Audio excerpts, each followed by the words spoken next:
Hi, this is Harry. Yo, I'm Luke. And I play drums in Defects. Play guitar in Defects, and you're watching out.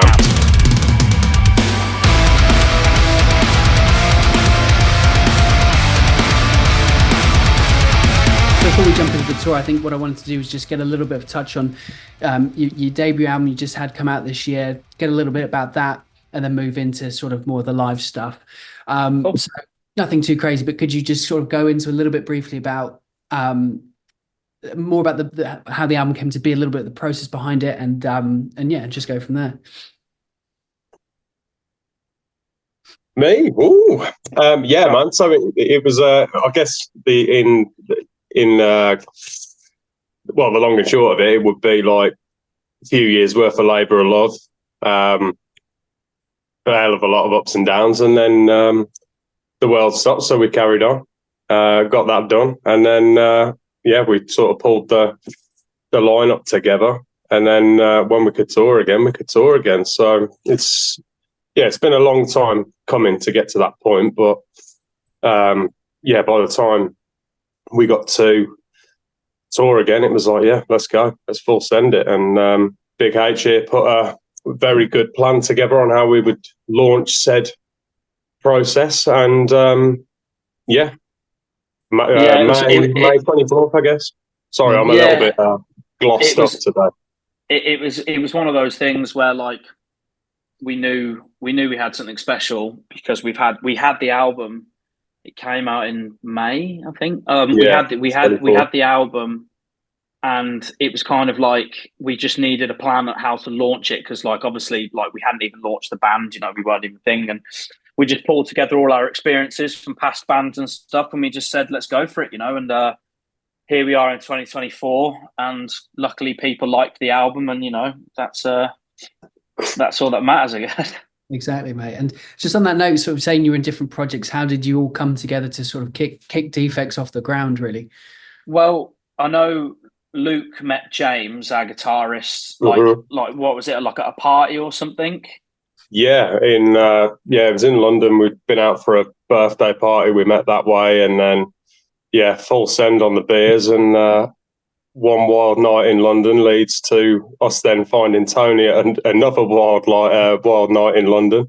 And then I think by the time we needed a drummer, we knew Harry from obviously Shapes, and I'd seen him a few times live, and it was like, you know what, that guy's got something, so let's give him a little tinkle. Yeah. And he liked it. Funny, I'll never forget it. I actually blanked Luke and then replied to Tony. Yeah. I don't think I ever even got your message, to be honest. And the only reason I saw Tony's on the off chances, I noticed that it was the first time I realised that on Instagram you had message requests. Mm-hmm. So I was like, what the fuck is this? So I went into it, and lo and behold, Tony messaged me like 2-3 days before, like asking me. The rest is history, really. We found Dave to play bass. Like Tony knew him from like years ago, from like childhood bands and stuff like that. And he came in, we jammed, and the lineup was solid, So there you go. That's great how it all comes together. And I think that's what's so brilliant about these sort of new bands coming together now. When you hear these stories of just knowing someone who knows someone, and then, as you said, you go to a party, and then it all just comes together. And was it quite an organic gelling? Did you guys sort of, maybe looking at the writing process, was that something that came quite naturally? Did it take a bit of time to sort of find that between you all? Getting that initial spark, I think, way back when. I think when we found Tony, it was like, I had a load of, broken up demos and bits of songs and riffs and whatever, and he just sat there in the corner in the studio after a couple of days after this party, and he just started spitting lyrics, and we were just like, holy shit, he gets it. And I think End of Days was probably the first one we fully collaborated on, and it was just like, all right, there's something here now. So it's always been pretty organic, and furthermore, even so more now, moving forward, looking at doing, new music and stuff, it's even more organic, and everyone's just like on that level now. I think the closer we've gotten together in terms of like touring and actually like being quite, because like, look, when you're touring together, it's actually even closer than like living together.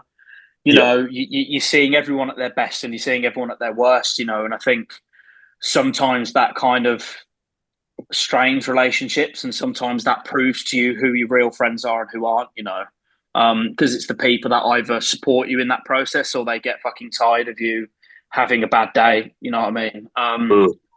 So coming out of like first touring together and then still being able to stand each other, and B, still having that creative spark and getting excited by each other's parts and stuff like that, I think was really telling to the longevity of this project, you know, and how we feel like we can kind of take on anything and any challenge, whether that's a personal challenge or professional, you know, like we're all friends, we're all brothers, and like we take each day as it comes. Yeah. No, absolutely. I think it's really well put, and it does it strengthens the bonds, and that's where you see, I guess, a lot of people falling apart and those projects perhaps not lasting as long as they were initially anticipated. Yeah, I mean, look, it's honestly, dude, like if you want to really get to know someone, tour with them. Like it's you know, it's the closest you could probably ever be to anyone, like other than like say your wife or something like that. It's really is telling, like, because people handle pressure differently, you know. And when you see someone's true colors when they're under pressure, that's when you kind of know whether or not that's someone that you'll be able to gel with or not. Yeah. And does that lead through in perhaps the lyrics? I know you guys touch on a lot of socio-political and personal issues. Is that something that you find when that writing comes together, is that strengthened through this relationship you've now formed? So it's a tough one, isn't it? Because it's like, I think for us instrumentalists, we all have our own way of venting our own things, you know, through the actual music. But then when Tony puts the message on top of that, you know, there's all these interweaving stories in between things, and you know, everyone will be at different levels. Somebody might write a really riffing song that's not purely angry, but then the message might be completely different. So I think it's always going to be like hard, I guess, with him writing so deep at times in the message. But yeah, I think it does. I think it's a good venting post, definitely, for him. Yeah. So do you find it kind of intertwines each other, as you said? You know, do you tend to write the riffs first, and then Tony will perhaps put the lyrics on top, or is there a discussion between you all?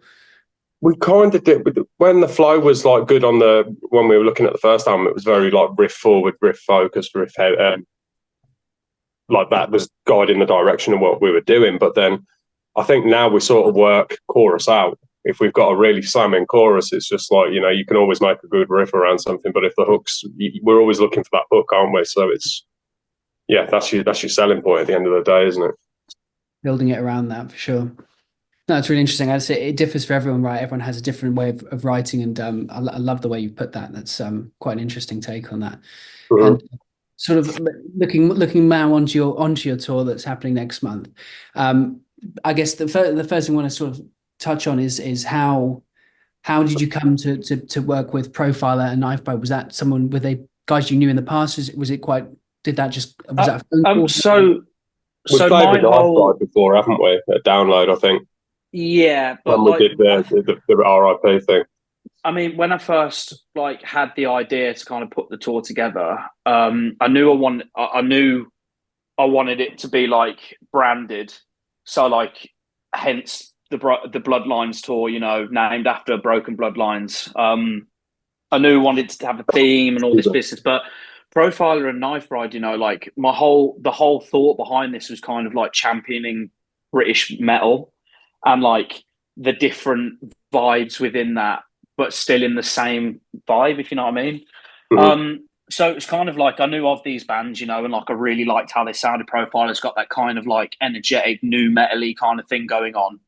And Knife Bride have just got that really cool female vocalist, different polyrhythms with like really beautiful melodies and stuff like that. You know, like it was just something that I really, first and foremost, I really wanted to see live. You know what I mean? Like, and I guess that's what I always think about when we always think about when thinking about supports. It's like, who are we fucking with right now? Like, who do we think sound really cool? And, you know, those two, we put the net out to quite a few bands, you know, like, because we know a lot of people are busy and we needed backups and this, that, and that. But luckily, you know, they both came through and like, they're really nice guys. We've managed to have chats with them since. And yeah, really looking forward to it. And kind of just bands we really wanted to check out and we really wanted to bring out with us, you know, and just make it a British UK metal party. Yeah, no, it's so sick. I mean, and they're both incredible. I saw a profile of Support Vended earlier this year and Knife Bride. Nice. I think I saw a couple. I think they were supporting Wargasm, and both just pioneers of the genre, much like yourselves. And it's interesting. I was just talking with I don't know if you know Pitchshifter, old band from Jason's old band, isn't it? Yeah, so we were talking about that, exactly that, about pioneering British bands and giving that push, because I think that's something that can really get left behind when you're building a tour. As you know, I think being a UK band is a bit easier, but sometimes you forget to really support those smaller up and coming artists, because that's where the grassroots are, right? That's where you need to sort of build those relationships and keep being. Yeah, fully, man. I think that's so important. Yeah, I'm like the whole idea for this tour was to just prop up new and exciting metal. You know, like there's so much out there right now. You know, and like I feel like we knew we wanted to do a headline tour, but we didn't just want to turn around to say whoever we were working with and just find two bands. Like we don't care. Like we kind of give a shit who we tour about, and like if we need to. We think our fans will really enjoy Knife Bride and Profiler, and like, you know, we think their fans will enjoy us, you know, like I think we just want to give, all three bands want to give the UK like a hell of a show, you know, and show them what the future's looking like in terms of the metal scene and get them excited about it and bring them along for the journey, you know. Yeah, no, too right, and I'm really, really stoked to see all of you. It's going to be absolutely killer. It's going to be a great night, man. I'm really excited about it. Yeah, really, really fat, like really cool. And coming off like downloading your shows this year, is there perhaps anything new you've learned coming into this tour that you might have changed up, perhaps, maybe more from you as a band? I think we're sort of coming in a lot more chilled after this summer, aren't we? Because it was very like that summer kind of like was a real like eye opener in terms of like where we've come from, you know, and like kind of like how far we've gotten already. And so now, like I was saying this the other day, it's kind of like it feels like we've built the foundation, you know, and like now as we move forward, we've built that foundation, which is arguably the hardest part of starting a band, and we're now ready to like really enjoy it and really take it in and just grow along with the fans, you know. And I think that's what we've learned going into this tour is enjoy it, because nothing's forever. Yeah, fully, man. The little things don't matter, you know, like and this comes back to like all being friends and all being brothers, you know, like when we first started touring, doing a bum note or missing a kick drum would literally mean you'd ruined your whole show or your night, you know, but you come off stage and like, that's fucking shit, you know, and not like everyone's like, nah, man, you played great. And like, so I think we've just learned to really just enjoy ourselves and, you know, go into this excited and just like no stress, no anxiety, just, you know, like if you've got any problems, speak up about them. Don't let them build up inside you, and kind of just like, go in as a team and have fun. Yeah. I think we play so much better when we do that as well, don't we? Oh, mate, it's so much night and stressful. day. Night and day. Yeah, 100%. It's so important, isn't it, working together as a team? And I think that's where, again, a lot of bands can lose that, you know, when you're not working together, and you know, that's when things go astray, right? And learning from those mistakes and improving. I think that's what's. I think it's when you stop understanding each other and like, and almost in a way, like you kind of check out without knowing you've checked out. You'll know that when someone comes off stage and they're really pissed off about like maybe fucking up something, and you just go, oh fuck's sake, and walk off. But that's not what it's like in this band. You know, it's kind of like you stop them and you get them to talk about it. You know what I mean? You don't just go let them fucking have their minute. You know, because the minute you start doing that, then you're not a team anymore, man. Like we're all in this together. We're all a team. You know, you're only as strong as your weakest link. So it's really important. Half the time, if something goes tits on stage or somebody has a bad minute, it's only them who knows it. The crowd probably never even clocked it. Yeah. I mean, it took me years to learn that. Yeah.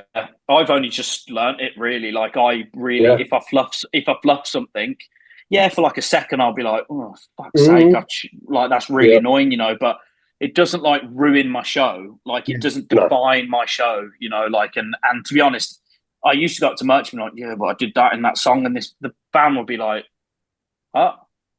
So you know, like no one notices but you half the time. I mean, you always notice, Luke, when I fuck up, but that's just because we're all the time. that's just because we're locked in. But to the normal fans who are listening out front, they're just so stoked to be like involved and singing the song that they're not going to notice if I've missed a kick drum. I don't give a fuck. You know what I mean? So they haven't even noticed when we've been had the drop pedals in the wrong tuning either. Nor did I, to be honest. Song. Yeah, but yeah.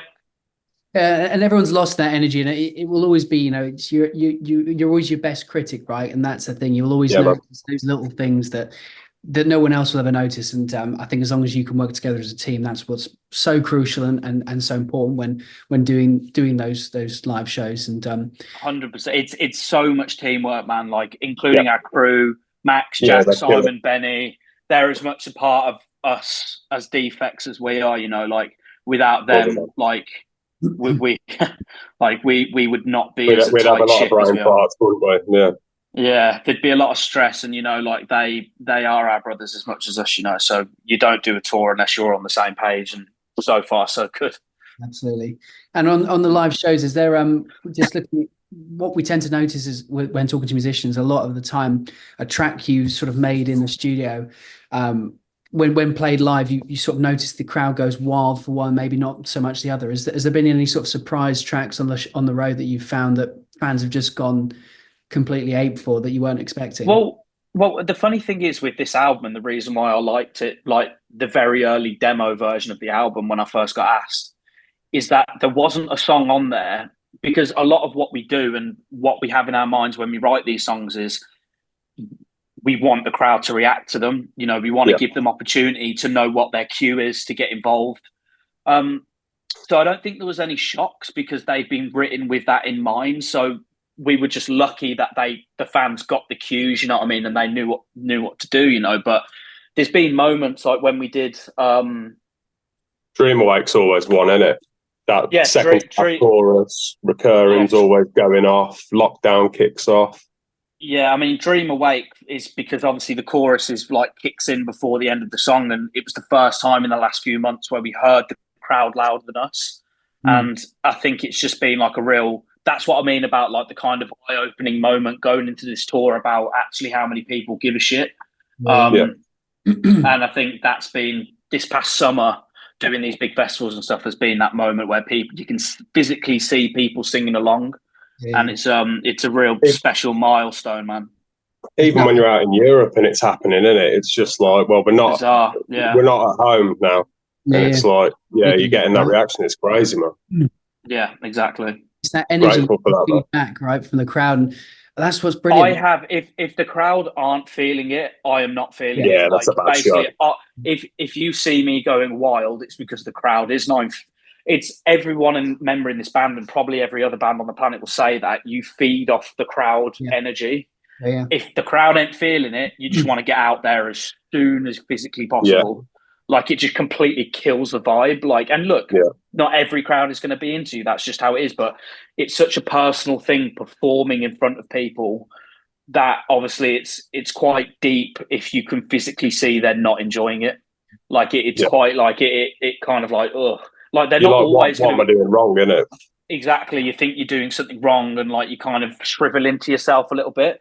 But if someone's going fucking mental, then you're going to be having it and giving it 10. And luckily, at all the shows we did for the most part over the summer, the crowd were absolutely insane. So we actually ended up playing the best we have ever played as individual musicians in our lives because of feeling that confidence coming off the crowd. So it's wicked, mate. That's so fun. Yeah, man.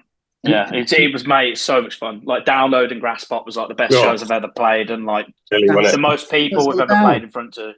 Yeah, because we went into those shows going, something's going to go wrong here. The show is too big, and there's too many people for nothing to go wrong. And we've come off stage, just looked at each other, and like, that was a perfect show. Like no one did anything wrong. Like, and everyone was really happy as well. And we were just like, this is how it should be. And again, this is what we take into the next tour. We know we've got that within us.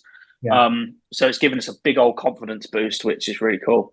That's it, right? And on the shows coming up, I know your homecoming show in London is going to be, mega. O2 Islington's a fucking cracking venue. I haven't been there in years. I'm really looking forward to coming back. Actually, yeah. Is there any other venues along the road that perhaps you haven't played before you're looking forward to checking out? That Newcastle one looks good, doesn't it? Is it Newcastle? The Clooney, the Clooney is a good one. Right. Yeah, the Clooney is a good one. I know a few people have been to that before, but are you talking about like just other venues in general that aren't on this tour that we'd be excited to play? No, tours are venues on this tour that you're heading to. This tour, I mean, I'm trying to think. I mean, we've done Rebellion before. We never headlined it though, have we? We've never headlined it, no. And this place, so yeah, you've mentioned the Clooney. That'll be really cool. I'm trying to think of like, what's the venue we're playing in Glasgow? The Classic Grand. Classic Grand, yeah. That looks pretty cool. That's meant to be like really cool and kind of like intimate and like kind of like, and the Glaswegians know how to kick off. Oh yeah, always goes off. I think starting the tour there is going to start it off to a bang. So I'd say like I'm really start there. Crowd is feral. You got your whole drive home. Great. That's where you want to We start. we go Glasgow, did that Newcastle. with Orbit, didn't we? That was the first show. Yeah, we literally did Glasgow down to Bristol, didn't we? Which was chaos. But yeah, I'd say Newcastle and Glasgow are like venues I've never done before that I'm really like kind of excited to play, just because Scotland knows the party and like the very north of England know how to party. So it's going to be good. Amazing. And just as we sort of round things off, we'd like to do our quick fire questions. Great, obviously gets a little bit out of you. Can we get kicking things off? One band you're listening to right now? Wage War. Always session Wage War, man. That's that perfect level of heavy and melody for me, mate. At the minute. What's the album? Is it Stigma? I think the new one. Yeah. Stigma. Yeah, a little bit different for them, but they change it up every album, don't they? So it's like, some people love it, some people hate it, and it's just like they're going to get round to doing something for somebody that doesn't like them at some point. You know what I mean? So it's just like, yeah, they've just got the hits, mate. I love it. I'm actually into my hardcore at the moment, so I'm listening to Kubla Khan, Texas, their new album. Is it good? It's fucking just ridiculous, mate. It's just heavy, like it just makes you want to fight someone. Like it's great. And then Knock Loose's album, I'm really enjoying that as well. So yeah, I'm having a bit of like a hardcore phase at the moment, I'd say. But I have to say, I was listening to Beer Bongs and Bentleys by Post Malone this morning. So yeah, but if I had to pick, it'll be Knock Loose and Kubla Khan. So two very strong albums. Yeah, they're way up there on our radar. Like absolutely just completely. Yeah, they're very fucking good, man. Like very, very good. Yeah, as a drummer as well, it's just like really cool. Same Wage. I need to check out Wage War. Actually, that's one that's been on my radar for so long. It's just there. It's just finding that time to just sit back and get stuck in. Oh, it's fun, mate. It's a little bit different, that vibe, but that's very electronic. But yeah, it's fucking mint, mate. I'm into that. And as we're on the topic of touring, could you share your favorite tour story? Could be something mental, could be something completely just ridiculous. I can see you smiling. We're not allowed to talk. Yeah, we're not allowed to talk about that tour story. No, that's we can't talk about that. No, we can't talk about that. God, what? I mean, Tony's birthday. Yeah, that was a good on the Orbit tour. That's a good one. Yeah. It was Tony's birthday, and was it the last show of the tour? No. Yeah, it was in Poland, wasn't it? In Poland, yeah, and it was in this like real like dingy basement venue in Poland, in Warsaw, and it was carnage though. Like it was sick. The crowd were loving it, and like of course we were, and yeah, we just we got our TM our sound guy to go out and get like the most birthday cake thing he could find in Bumfuck in Poland. And yeah, we just stopped the song halfway through, and Tony went to go introduce the next song, but then Luke was just like, "No, shut up." And then got everyone to sing happy birthday to him, gave him a hat with like, it was a hat, but then it had like a big pecker on it. Yeah. And it was it was ridiculous. Basically it was fantastic. And, it was to do it and like, yeah. And all the bands came on stage and everyone was singing happy birthday, like all Orbit culture and everyone, and yeah, just kind of showed the camaraderie between all the bands that we built up over the tour, and it was just a real perfect way to end the tour, you know. And yeah, it was just a really sweet memory for us, and just how much we love those guys and how much we loved that tour. So yeah, I'd say that's probably one of our favourites. That's wicked. Luke, you don't want to add a separate story to that, or you happy with it? They're all pretty wild. But I wouldn't say it's a good memory. But yeah, when I bloody fell asleep on my arm halfway through the tour, and it just died for 4 weeks, all the nerves, and I was just walking around like that for 4 weeks. So I just had to do vocals for yeah. It happened the last week of the Orbit Culture tour. Yeah, that's longer. It was about 10 shows worth, wasn't it? I swear it was. It was about 7. It wasn't 10. It was about 10 days.